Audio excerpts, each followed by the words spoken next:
My name is Diane Calloway, and the day I found out my sister had been using my credit for 11 years was the same day I found out she was throwing a baby shower. Not her baby. Mine. I had been estranged from my family for 6 of those 11 years, long enough that I had stopped expecting anything but silence. The invitation arrived in a cream envelope, addressed in my mother's handwriting, as if the distance between us were a simple misunderstanding and not a decade of careful choices. I almost didn't go.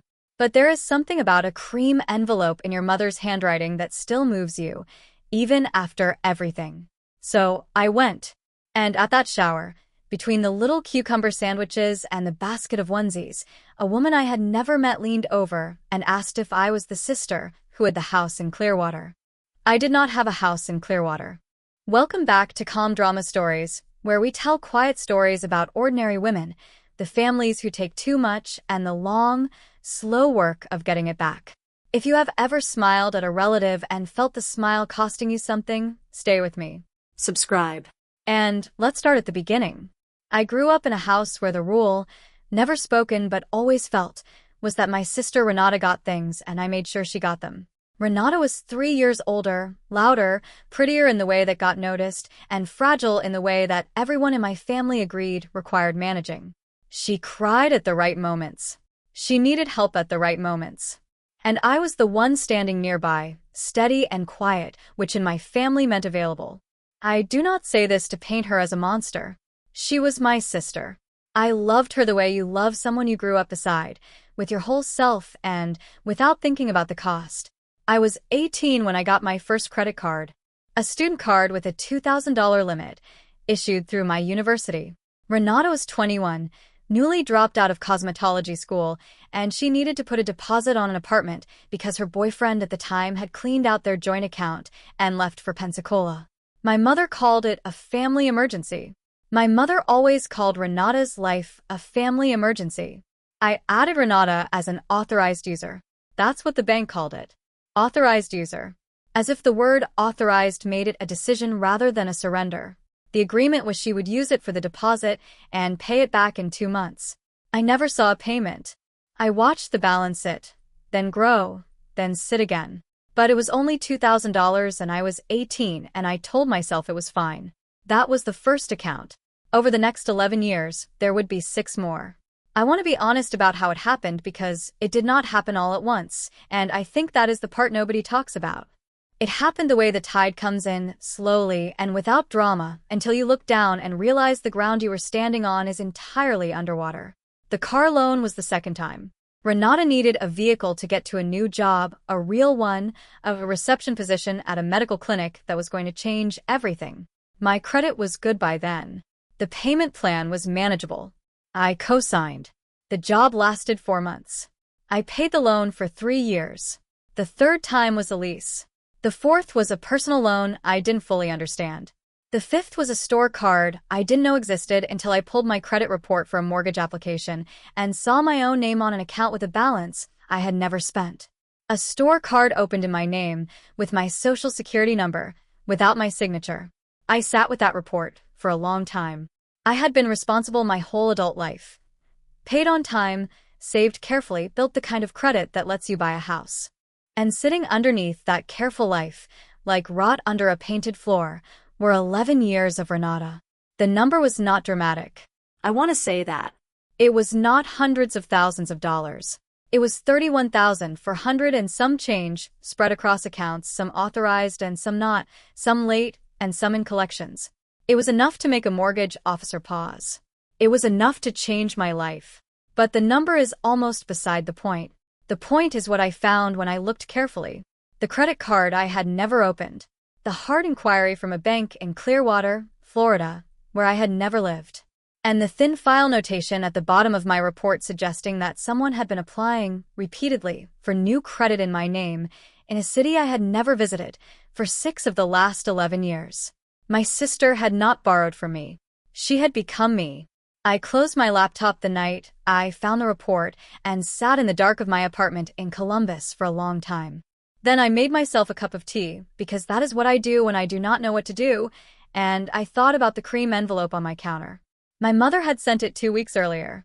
Renata was pregnant, the the first grandchild, and our mother had decided this was the occasion that would bring us all back together.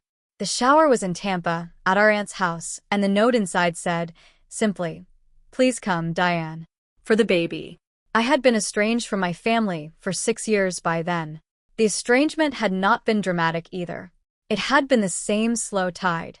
One Christmas where I could not afford to fly home because a credit card in my name had maxed out without my knowledge. One call where my mother told me I was being hard on Renata, who was going through so much. One year where I stopped responding to the calls that only came when something was needed and nothing was different for 3 months, and I understood. I had not spoken to Renata in 2 years.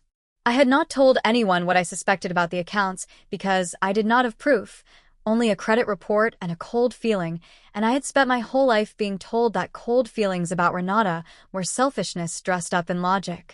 But I went to the shower. I told myself it was for the baby, who had done nothing. I told myself I could be cordial. I told myself I was ready.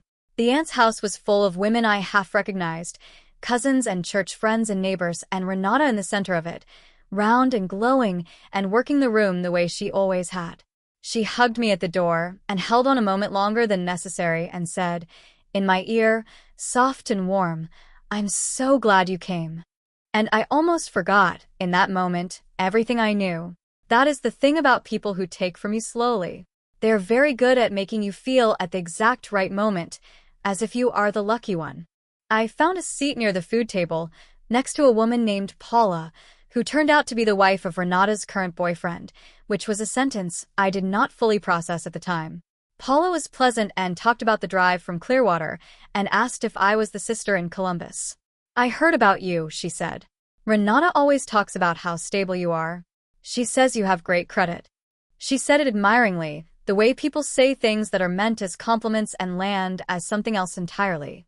I said I did my best to stay on top of things. Paula nodded, helping herself to a cucumber sandwich. "She mentioned you have a house there in Clearwater." Or no, wait. "Maybe it's a condo?" I might have mixed it up.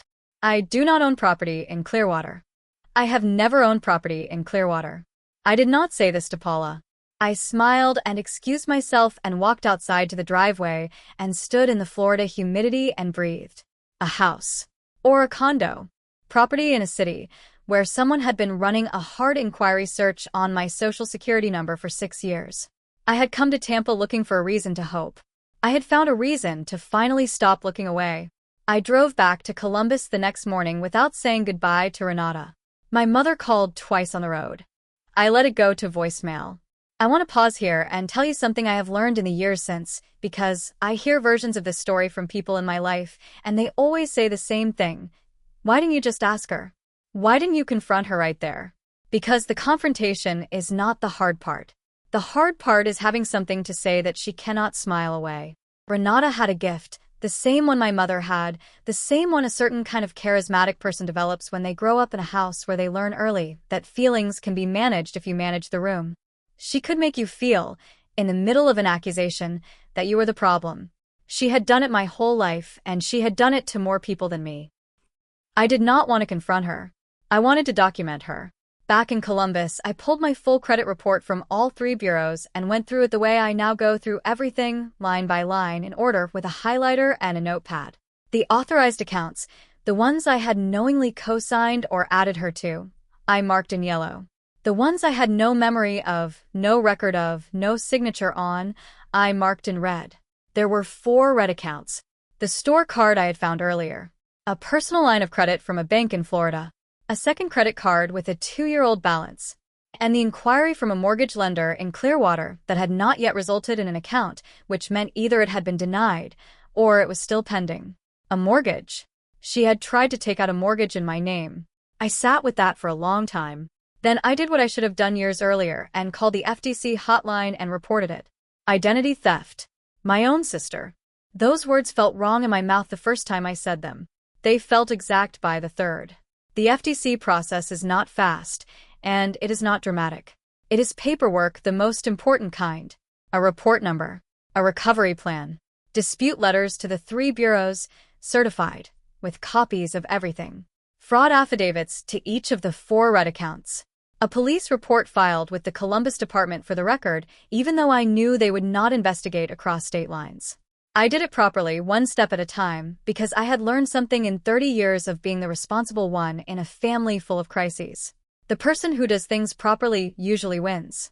Not quickly, not dramatically, but permanently. The bank in Florida was the most interesting call. The account representative, after verifying my identity, walked me through the application history on the line of credit. The application had been submitted online. The email address associated with it was not mine. The phone number was not mine. The address was in Clearwater. The name was mine. The social security number was mine.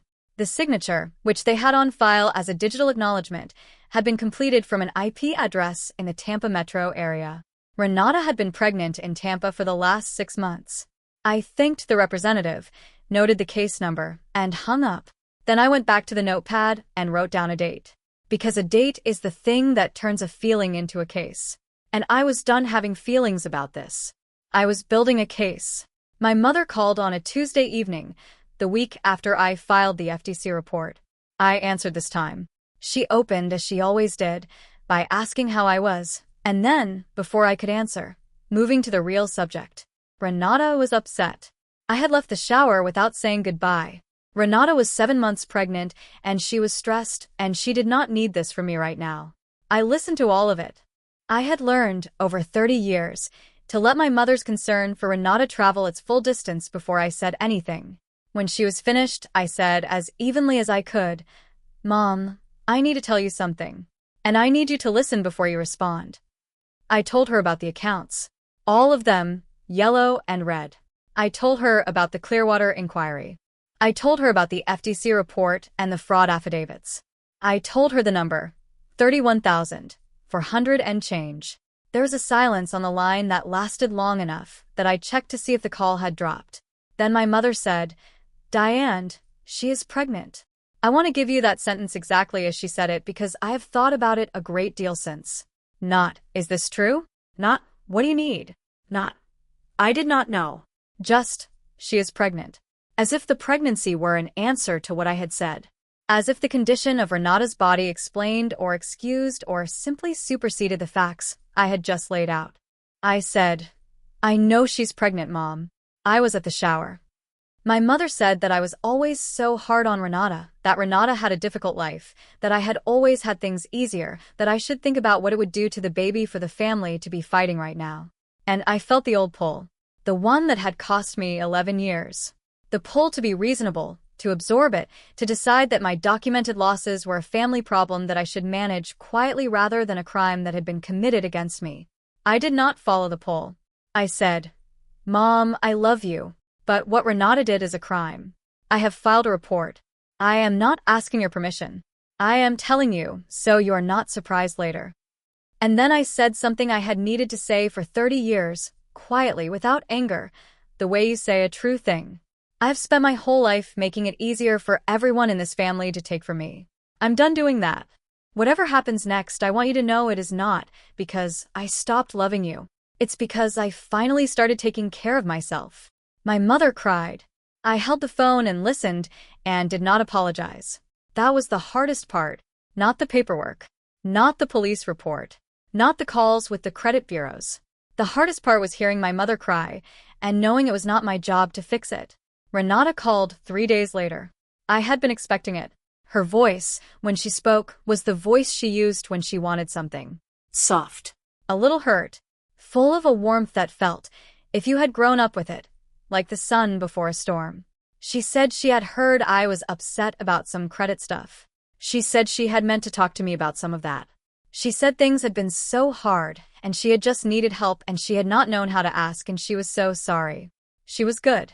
I want to say that because she hit every note. Remorse, vulnerability, love, the appeal to our shared childhood. She even cried a little, or did something that sounded like crying. I let her finish. Then I said, "Renata, I need to ask you one question, and I need you to tell me the truth." She said, "Of course."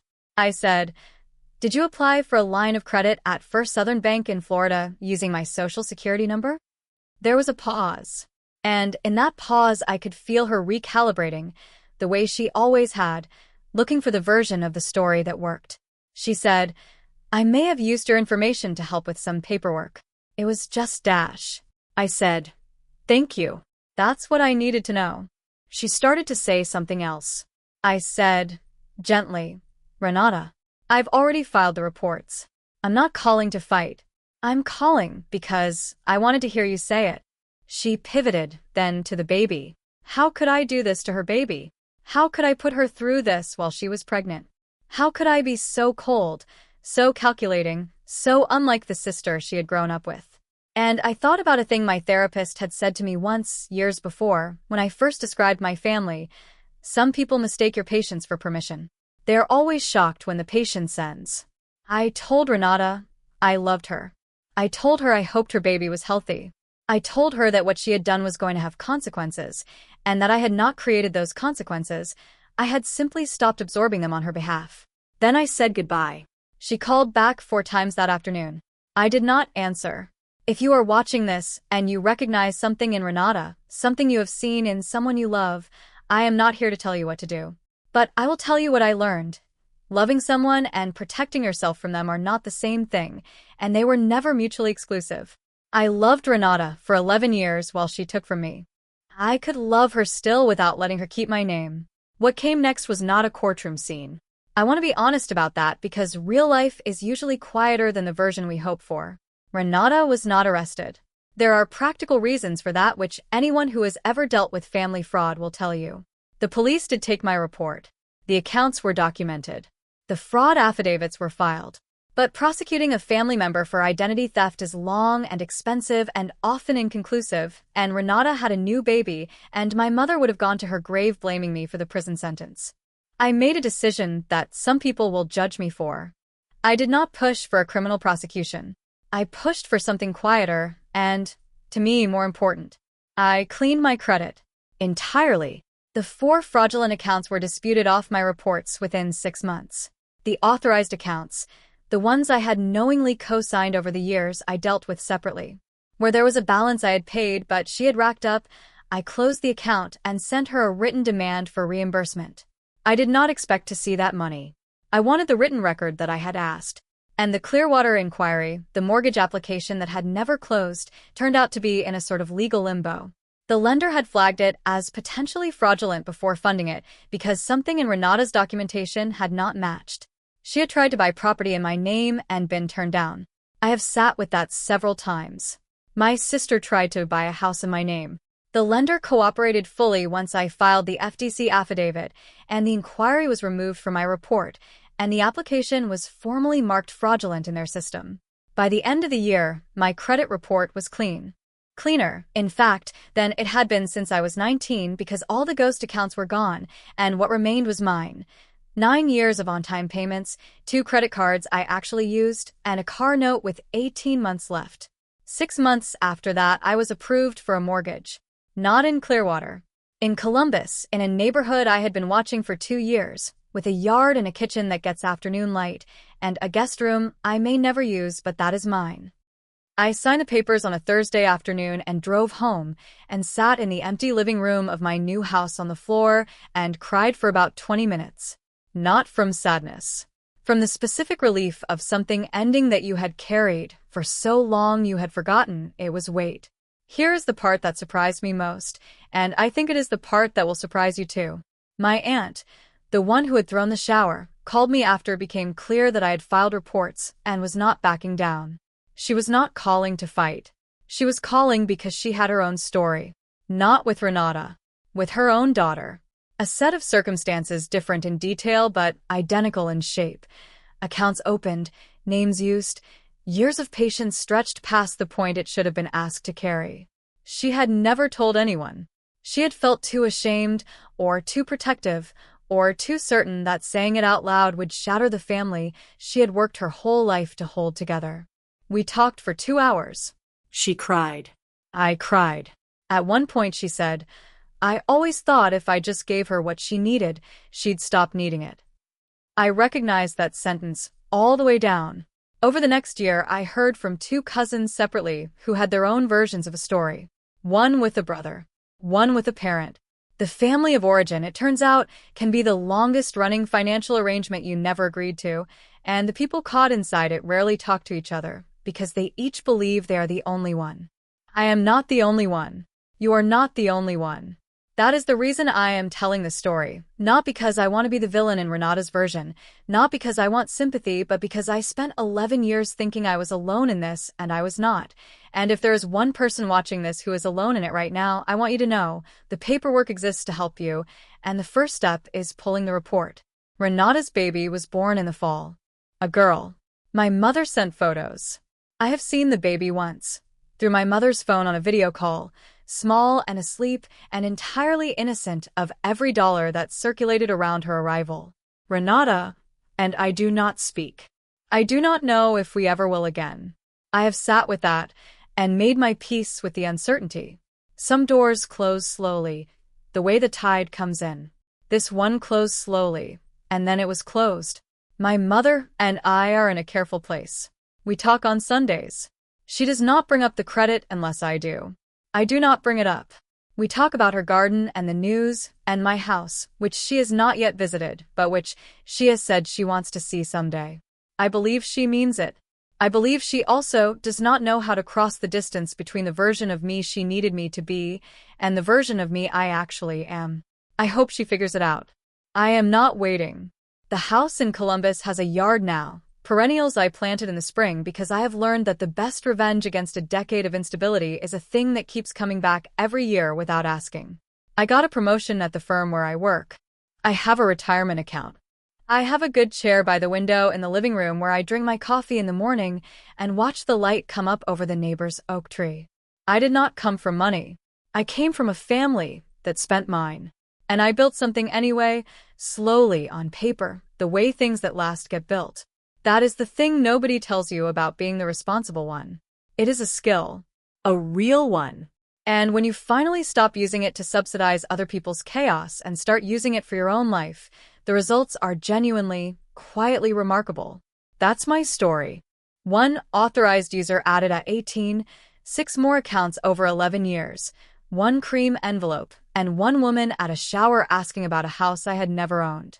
If this reminded you of something in your own life, here is what I want you to do this week. Pull your credit report. All 3 bureaus. Annual Credit Report, COM, is the official free one. Read every line. Look for accounts you do not recognize. Look for hard inquiries in cities you have never lived in. Look for authorized users you did not add. You are allowed to know what is in your own file. You are allowed to protect it. You are allowed to love someone and also refuse to let them use your name. The quietest record outlasts the loudest story. I know that now. Drop a comment and tell me where you are watching from. Share this with someone who needs to pull their report this week.